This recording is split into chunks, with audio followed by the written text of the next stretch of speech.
Perkenalkan, nama saya Asia Sapitanyani dari kelas A 36 Praksan 10. Di sini saya akan mempresentasikan tentang tari begawan. Jadi dalam presentasi saya kali ini saya membagi tari begawan ini menjadi 5 bab. Yang pertama adalah pendeskripsian, yang kedua adalah analisis tari, yang ketiga adalah interpretasi, yang keempat adalah evaluasi, dan yang kelima adalah pernyataan sikap. Yang pertama yaitu bab pendeskripsian. Nah, pada parade tari tahun 2012 ini dikoreograferi oleh Maulana Syah Putra, bertempat di Provinsi Riau, tepatnya di Indo Rengat, dan diselenggarakan oleh Kementerian Kebudayaan dan Dinas Pariwisata.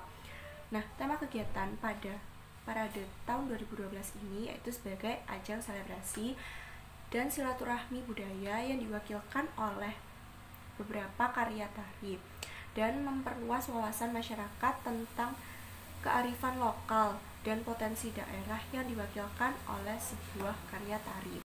Nah, salah satu karya tari yang ditampilkan pada parade tari tahun 2012 yaitu tari Begawan yang berasal dari Provinsi Riau, tepatnya pada masyarakat Talmama yang berjumlah 9 orang. Nah, jenis tarian ini merupakan jenis tari kreasi baru tradisi. Kenapa seperti itu? Karena tari ini merupakan tarian pengantin, tetapi dikreasikan agar lebih menarik lagi oleh koreografernya yaitu Maulana Syah Putra. Gerakan yang sering dilakukan pada tarian ini yaitu gerakan duduk dan jongkok dengan tempo yang cepat dan tegas tetapi masih bersifat anggun. Musik yang mengiringi karya tari tersebut cenderung bertempo cepat, namun masih tetap serasi dengan tariannya. Alat musik yang digunakan antara lain tamborin, gambus, timpani, akordeon, dan biola. Musik yang dihasilkan terkesan tradisional, namun masih ada kesan modernnya dari akordeon dan biola. Lalu, tata pentas atau panggungnya. Nah, parade ini menggunakan latar belakang layar berwarna coklat dan panggung yang digunakan adalah panggung jenis arena yang penontonnya berada di kanan, kiri, dan depan panggung. Lalu tata cahayanya. Penempatan lampu dari pementasan tarian ini sudah tepat, yaitu pada tengah panggung sehingga titik fokus cahaya berada pada tengah panggung. Nah, cahayanya itu berada pada atas panggung, kanan dan juga kiri panggung. Jadi tepat titik fokusnya itu tepat di tengah panggung itu. Nah, lalu kostum yang digunakan dalam tarian ini cenderung berwarna gelap, yaitu warna merah dan hitam. Lalu ada juga properti yang digunakan, yaitu karpet sebagai tikar sebagai alas, dan ada juga bambu dan juga selendang. Hiasan kepala yang digunakan berupa pita yang diikatkan pada rambut penari.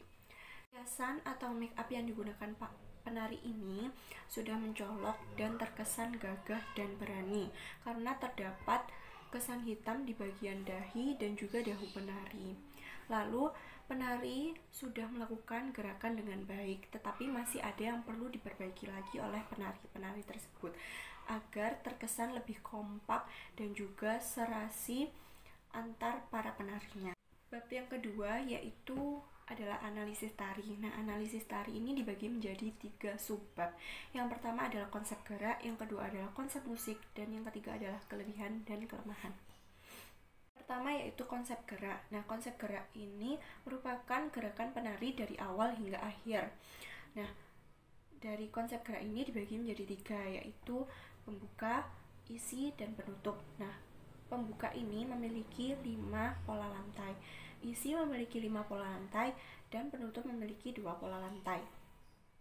Lantai pertama yaitu seorang penari di tengah panggung yang sedang memakai selendang dan menari dengan luwes, disusul dengan 8 penari lainnya membawa tikar yang berada di serong kanan dan serong kiri panggung. Lantai kedua yaitu 2 penari yang berada di depan menuju ke 4 penari yang berada di kiri penari tunggal. Mereka menaruh gulungan tikar di atas kepala. Lalu pola lantai ketiga, tempo musik tiba-tiba cepat dan formasi berubah menjadi 4 orang berada di bagian tengah dengan menarikan gerakan yang cepat dan lincah. memutar badan sambil mengayunkan tangan. Dua orang berada pada kanan belakang panggung menarikan gerakan yang lambat dan luas, sedangkan tiga orang lainnya berada pada kiri panggung menggulung tikar dengan posisi duduk. Lalu ada pola lantai keempat. Mereka melakukan formasi selanjutnya. Mereka berpindah posisi menjadi 7 orang berada di belakang dan 2 orang berada di depan. Mereka menaruh tikar yang digunakan sebagai properti pada bagian sebelumnya. Mereka juga mengikatkan selendang pada pinggang mereka. Lalu, pola lantai kelima atau pola lantai terakhir pada bagian pembuka. Mereka membuat formasi berikutnya dengan tempo sedang. 3 orang berada pada kanan panggung melakukan gerakan memutar dengan menggunakan selendang sebagai properti, sedangkan ketujuh penari melakukan gerakan seperti berbaris pada kiri panggung. Nah, sekarang kita memasuki pada bagian inti tarian. Pola lantai yang pertama pada inti, mereka menarikan gerakan dengan tempo yang cepat, mengangkat tangan lalu menurunkannya lagi. Posisi kaki yang berpindah dan arah pandangnya menghadap ke tangan sebelah kiri. Mereka melakukannya di bagian kiri panggung dengan formasi seperti bentuk belah ketupat. Lalu, pola lantai kedua, yaitu mereka mengubah posisi lagi menjadi satu saf tetapi zigzag. Mereka melakukan gerakan yang kompak. Mereka tidak menggunakan properti apa-apa, hanya menggunakan gerakan tangan dan kaki yang dominan. Mereka juga menggunakan beberapa gerakan senam lantai seperti meroda dan roll depan. Kita beranjak pada pola lantai ketiga dalam bagian inti, yaitu tempo tiba-tiba menjadi lambat dan mereka melakukan perpindahan lagi. Kesembilan penari tersebut melakukan gerakan yang sama, yaitu melakukan gerakan dominan menggunakan tangan yang dilenggok-lenggokkan dan kaki yang lincah beserta kepala yang sesekali digelengkan. Lalu pola lantai keempat pada bagian inti, yaitu 7 penari pindah ke belakang panggung dan 2 penari lainnya ke depan panggung. Mereka melakukan gerakan yang berkebalikan. Jika 7 orang itu melakukan gerakan ke kiri, maka 2 penari yang di depan menarikan gerakan ke arah ke kanan. Lalu pola lantai terakhir pada bagian inti tarian, yaitu mereka bersatu kembali di tengah-tengah lagu dan menarikan secara bersama dengan kompak dan lincah mengikuti tempo. Kemudian mereka melakukan roll depan secara bersama-sama. Hal itu membuat trio tepuk tangan penonton. Mereka juga sering melakukan atraksi yang menakjubkan.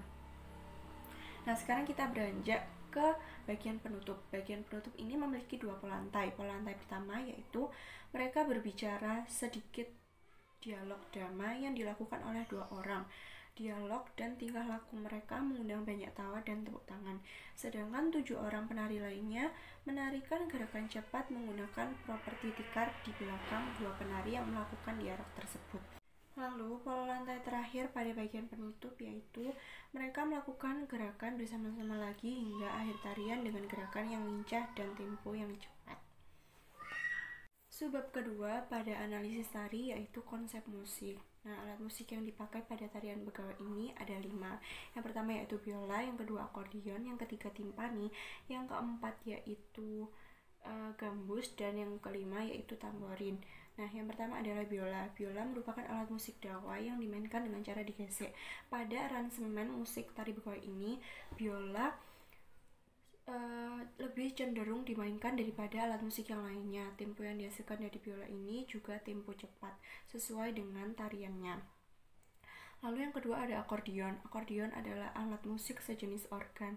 Akordion ini relatif kecil dan dimainkan dengan cara digantungkan di bagian badannya. Pada saat dimainkan, akordion didorong dan ditarik untuk menggerakkan udara di dalamnya. Lalu pada aransemen musik tari Begawan ini, suara akordion tidak terlalu terdengar karena tertutupi oleh suara biola tadi. Ketiga yaitu alat musik timpani. Nah, alat musik timpani ini adalah alat musik perkusi yang dimainkan dengan cara dipukul menggunakan stick drum. Nah, timpani ini merupakan alat musik khas Riau. Jadi mereka menggunakan alat musik khas Riau agar terkesan bahwa tarian tersebut berasal dari Riau. Nah, pada aransemen musik tari begawai ini, suara timpani terdengar nyaring dan dominan pada beberapa bagian, seperti saat temponya berubah menjadi cepat. Dengan adanya suara timpani ini memberikan kesan bahwa tarian ini membutuhkan kelincahan, kecepatan, dan juga ketegasan. Yang keempat yaitu gambus. Nah, gambus ini merupakan alat musik petik seperti mandolin yang berasal dari Timur Tengah.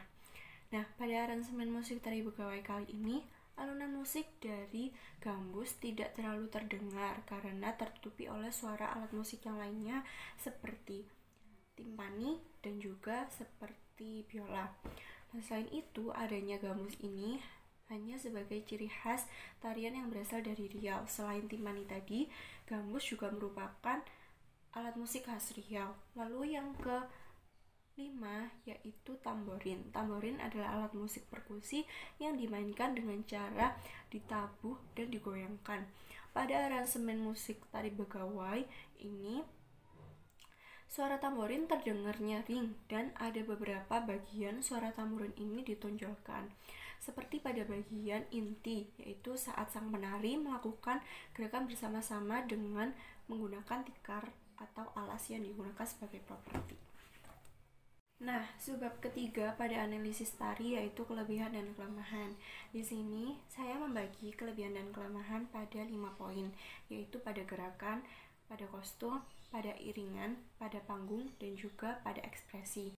Yang pertama yaitu kelebihan. Pada bagian gerakan, tarian ini dilakukan dengan cukup baik karena gerakan ini cukup susah dan pola lantai yang berubah-ubah serta tempo yang cepat membuat penari bingung. Tetapi mereka melakukannya dengan baik dan profesional. Kostum yang digunakan cukup menarik. Perpaduan warna yang mencolok sudah cocok dengan karakter pada tarian ini. Warna hitam, merah, dan emas digabungkan akan membentuk karakter tegas, berani, dan berwibawa. Gabungan atasan, rok 3/4 dan juga celana yang berada di dalam rok sangat cocok untuk tarian ini karena tarian ini mereka harus melakukan gerakan yang cepat dan lincah. Mereka memerlukan kostum yang dapat membuat mereka tidak susah untuk bergerak. Maka dari itu mereka menggunakan rok 3/4 serta dalaman celana pendek yang juga berukuran 3/4. Lalu yang ketiga yaitu iringan. Alat musik yang digunakan sudah sangat pas jika dipadukan dengan gerakan tariannya yang bertempo cepat dan juga tegas. Gabungan dari beberapa alat musik seperti biola, timpani, akordeon, tamborin, dan juga gambus sangat padu dan cocok. Tidak ada alat musik yang meleset dari nadanya dan tidak ada alat-alat musik yang temponya berkejar-kejaran. Semua sesuai dengan gerakan tariannya. Nah, yang keempat yaitu adalah panggung. Panggung yang dipakai adalah jenis panggung arena yang penontonnya berada pada kiri, kanan, dan juga depan panggung. Pemilihan panggung sudah tepat. Nah, pemilihan panggung seperti ini itu membuat penonton lebih mudah untuk melihat secara keseluruhan karya tari tersebut. Nah, panggung yang dipakai ini sudah lebar dan membuat para penari bisa melakukan gerakan dengan leluasa tanpa adanya kekurangan tempat. Lalu yang kelima yaitu ekspresi. Ekspresi penari sudah mewakili karakter tarian ini. Ditambah dengan riasan make up yang dibuat lebih gelap agar menciptakan karakter pada tarian ini lebih kuat. Lalu ada kelemahan. Kelemahan pada gerakan yaitu ada beberapa penari yang kurang kompak pada saat melakukan gerakan bersama-sama. Tetapi hal tersebut dapat ditutupi oleh penari lainnya yang melakukan gerakan dengan baik. Yang kedua yaitu kostum. Kelemahan sebenarnya kostum ini sudah cukup baik, namun hiasan pada kepala yang hanya berupa pita itu membuat pada bagian kepala itu kurang berwarna atau bervariasi. Lalu yang ketiga yaitu iringan. Gabungan alat musik ini sudah sangat padu dan kompak. Namun sayangnya suara dari akordeon dan gambus kurang terdengar, lebih dominan suara biola, timpani, dan juga tamborin. Sebaiknya pada setiap bagian dibagi rata untuk pembagian alat musiknya, jadi semua terdengar rata. Lalu yang keempat yaitu panggung. Panggung di sini Tidak disediakan properti yang layak, hanya ada lighting pencahayaan yang berada pada atas, kanan, dan kiri panggung, dan juga ada layar LCD yang menampilkan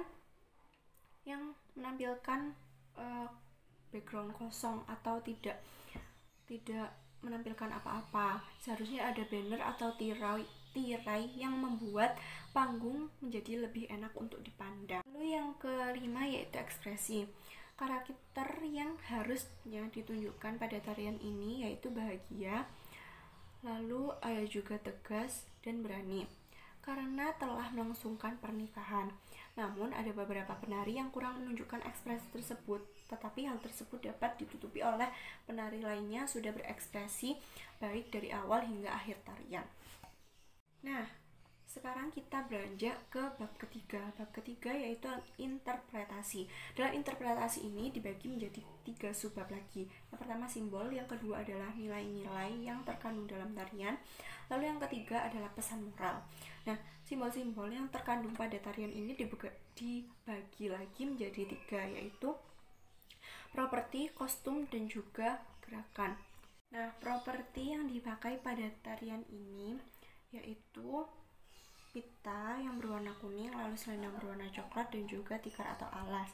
Nah, maksud dari pita berwarna kuning ini adalah sebagai simbol kesejahteraan dan juga keceriaan sepasang pengantin. Tetapi dalam berumah tangga, sebaiknya pengantin, kedua mempelai itu juga perlu adanya kehati-hatian dalam berbuat serta menyelesaikan masalah dalam rumah tangga. Nah, yang kedua yaitu selendang berwarna coklat. Maksud dari selendang berwarna coklat ini adalah bentuk keakraban dan juga keserasian antar penarinya serta menjalin kekompakan untuk pengantinnya agar mereka selalu bersama, tidak terpisahkan walau banyak rintangan yang akan menghadang dalam sebuah rumah tangga. Lalu yang terakhir yaitu tikar atau alas.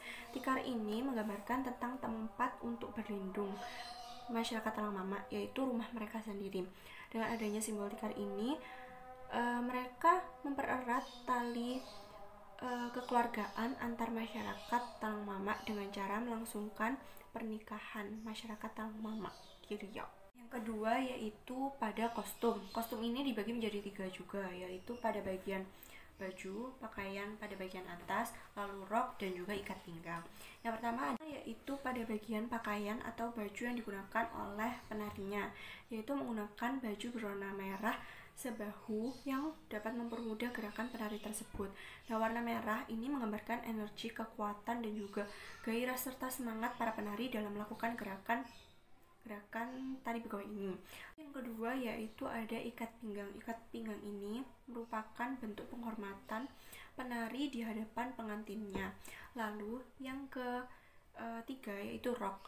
Penari menggunakan rok yang menggambarkan keanggunan dalam dirinya, namun tetap menampilkan kelincahan karena menggunakan rok 3/4, tidak rok panjang yang membuat mereka tidak susah untuk bergerak. Lalu warna hitam dan merah yang berada pada rok menggambarkan keberanian, keanggunan, serta kepercayaan diri penari dalam melakukan gerakan tarian ini. Yang ketiga yaitu pada simbol gerak. Nah, gerak pada tarian begowe ini dibagi menjadi 3, yaitu gerakan gemulai, patah-patah, dan juga dinamis. Gerakan gemulai dilakukan dengan sopan dan halus. Mereka menunjukkan keanggunan serta kelembutan mereka dalam menarikan tarian ini. Nah, gerakan gemulai ini dilakukan pada bagian inti tarian begowe ini. Kedua yaitu gerakan patah-patah. Gerakan patah-patah ini dilakukan dengan kaku dan tegas. Nah, gerakan ini juga seperti robot.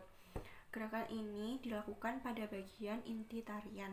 Lalu yang ketiga yaitu gerak dinamis. Gerak dinamis menggambarkan keceriaan serta kebahagiaan penari dalam melakukan tarian. Gerakan dinamis ini dilakukan pada bagian awalan, inti, dan juga akhiran tarian begowe ini. Sekarang kita masuk pada subbab kedua, yaitu nilai-nilai yang terkandung dalam tarian Begawan ini. Nah, tarian Begawan ini memiliki 3 nilai yang terkandung, yaitu nilai sosial, nilai budaya, dan juga nilai religi. Pertama yaitu nilai sosial. Nilai sosial yang terkandung dalam tarian Begawan ini yaitu kekompakan penari dan solidaritas penari dalam melakukan gerakan tarian. Tanpa adanya solidaritas penari dan juga gerakan yang kompak pada penari, itu membuat tarian ini tidak bagus, sehingga mereka memerlukan kekompakan dan solidaritas dalam tarian. Dua yaitu nilai budaya. Nah, nilai budaya yang terdapat pada tarian Begawan ini yaitu tarian ini sudah dilakukan turun-temurun dari nenek moyang masyarakat Talang hingga sekarang. Tarian ini merupakan tarian adat yang bersifat sakral yang sudah dipercaya sebagai aturan adat masyarakat Talang dalam melangsungkan pernikahan. Tanpa adanya tarian ini dalam pernikahan, maka pernikahan tersebut dipercaya tidak sah. Yaitu nilai religi pada tari Begawan ini.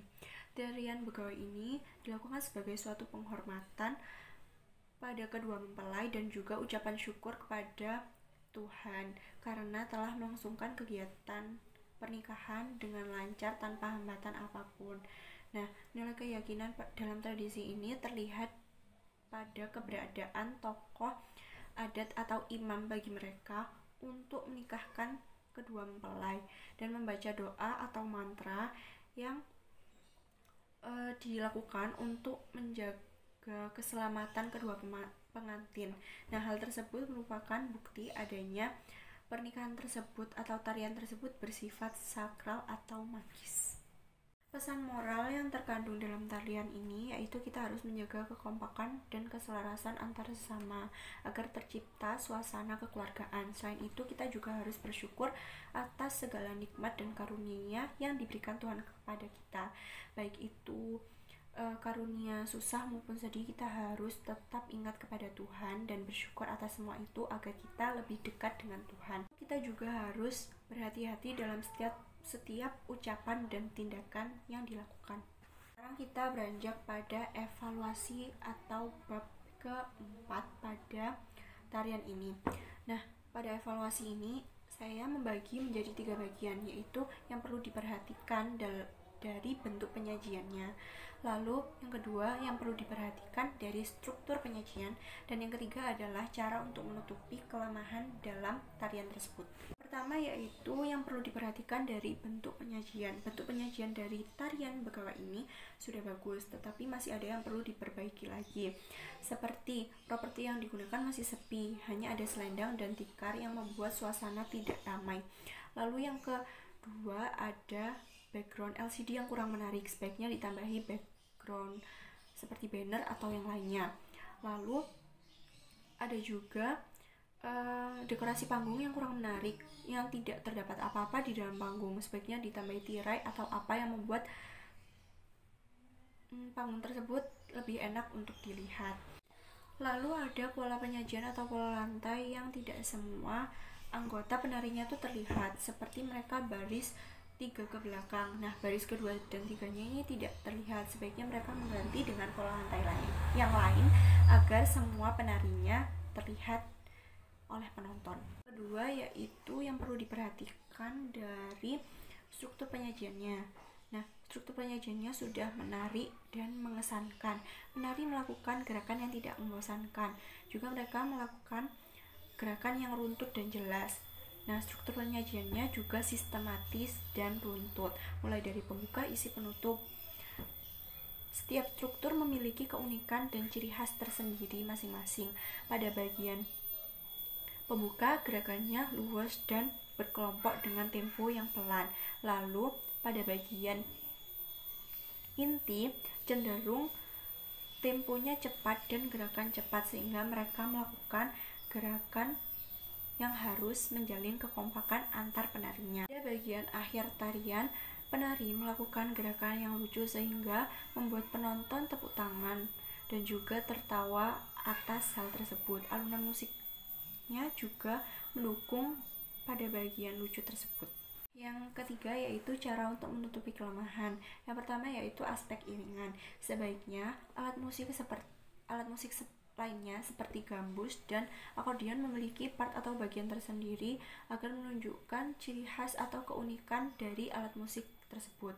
Lalu yang kedua adalah aspek kostum. Sebaiknya properti dan aksesoris pada kostum itu ditambah agar lebih menarik perhatian penonton. Lalu yang ketiga yaitu aspek panggung. Sebaiknya panggung ditambahi hiasan seperti tirai atau banner di belakang panggungnya agar lebih menarik, dan sebaiknya background panggungnya ditambahi sesuatu yang lebih menarik, jangan hanya LCD polos yang tidak menampilkan apa-apa.